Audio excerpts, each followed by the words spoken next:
Hi friends, నా పేరు విఘ్నేష్. మన ఛానల్ పేరు జీవి లెర్నింగ్ హబ్. ఈరోజు మనం ఒక చిన్న స్టోరీ చెప్పుకుందాం. ఇంగ్లాండ్ అనే దేశంలో కూపర్ అనే ఒక వ్యక్తి ఉంటాడు. ఆ వ్యక్తికి పెళ్ళయి ఇద్దరు పిల్లలు పుడతారు. ఒక అబ్బాయి ఒక అమ్మాయి పుడతారు. మళ్ళా ఒకసారి కూపర్ అంటాడు, మనం ఈసారి డబ్బులు పోగు చేసుకొని పిక్నిక్ వెళ్ళి దేశాలన్నీ తిరుకుందాము అని చెప్తాడు. సరే అని పిల్లలందరూ ఒప్పుకుంటారు. తర్వాత అనుకున్నట్టే ఆ నెలంతా డబ్బులంతా పోగు చేసుకొని పిక్నిక్ కోసం కూపరు వెళ్తాడు. టికెట్స్ తీసుకొని పిక్నిక్ కోసం వెళ్ళి టికెట్స్ ఎక్కువ ఇంటికి. పిల్లలు చాలా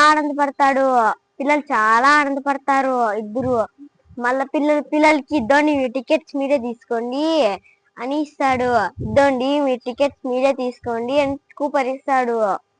మళ్ళా పిల్లలు ఏం చేస్తారు, ఆ టికెట్స్ తీసుకొని దీని కింద పెట్టుకొని నిద్రపోతారు. మరుసటి రోజు ఏం చేస్తారు, వాళ్ళకి కల వస్తుంది.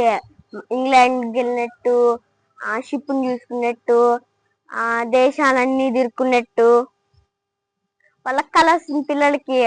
మళ్ళా మరుసటి రోజు పిల్లలు స్కూల్కి వెళ్ళి రాసుకొని పిల్లలందరికీ చెప్పుకుంటారు, మేము ఇలా పిక్నిక్ వెళ్తున్నాము, అన్ని దేశాలు తీరుకుంటున్నాము అని స్కూల్లోనే పిల్లలకి చెప్తారు. మళ్ళా పాప ఏమో పరిగెట్టుకుంటా ఇంటి దారిలోకి వచ్చేస్తుంది. బాబు ఏం చేస్తారు, అబ్బాయి ఇటు వెళ్తే చాలా దూరం పడుతుంది, ఇటు తిరుక్కొని వెళ్దాం అడ్డదారిలో దొడ్లుండే దారిలో, అప్పుడు ఇంటికి భిన్న త్వరగా చేరుకోవచ్చు అని వెళ్తాడు.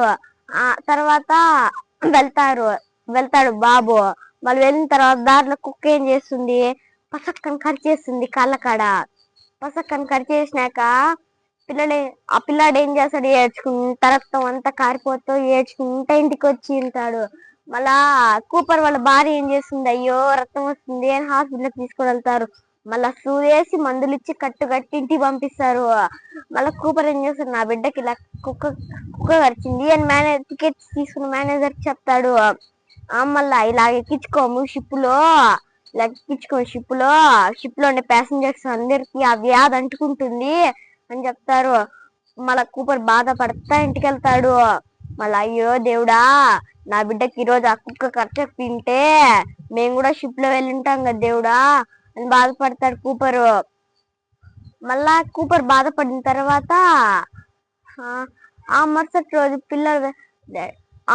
రోజు పిల్లలు వెళ్తారు, డాడీ మనం ఎట్టో ఆడి దేశాలు కూడా తిరుక్కోవాలా, పిక్నిక్ కూడా వెళ్ళలా డాడీ, ఒక్కసారి మాకు షిప్ చూపి డాడీ అంటాడు.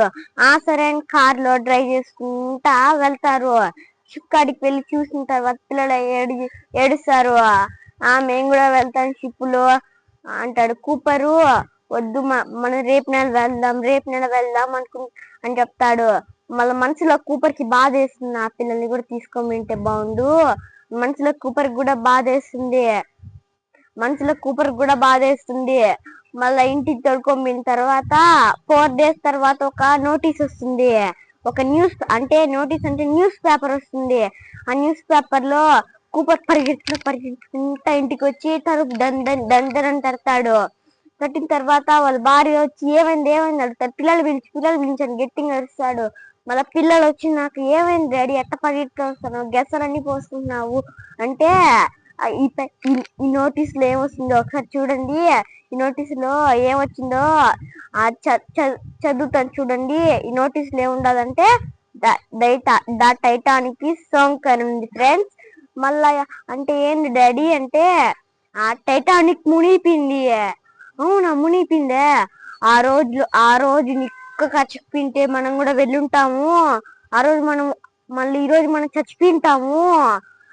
దేవుడు మనకి ఎట్లా రాసుంటాడో తెలీదు, మనకి ఎప్పుడు దేవుడు మంచే చేస్తాడు, చెడేం చేయడు అని చెప్తాడు. ఫ్రెండ్స్, మనం కూడా అట్టే అర్థం చేసుకోవాలి ఫ్రెండ్స్. ఏ రోజు ఏ ఆపద వస్తుందో తెలీదు, మనకి ఏదో ఒక రోజు ఛాన్స్ వస్తుంది, దేవుడు మనకి ఏదో ఒక రోజు ఛాన్స్ ఇస్తాడు ఫ్రెండ్స్. అంతే ఫ్రెండ్స్, అయిపోయింది. ఈరోజు సమస్యలు వచ్చినాయని మనం బాధపడకూడదు. దేవుడు మనకి ఎంత మంచికైనా మన మంచి కోసమే చేస్తాడు దేవుడు ఫ్రెండ్స్. అంతే ఫ్రెండ్స్, ఇవాళ మన స్టోరీ అయిపోయింది.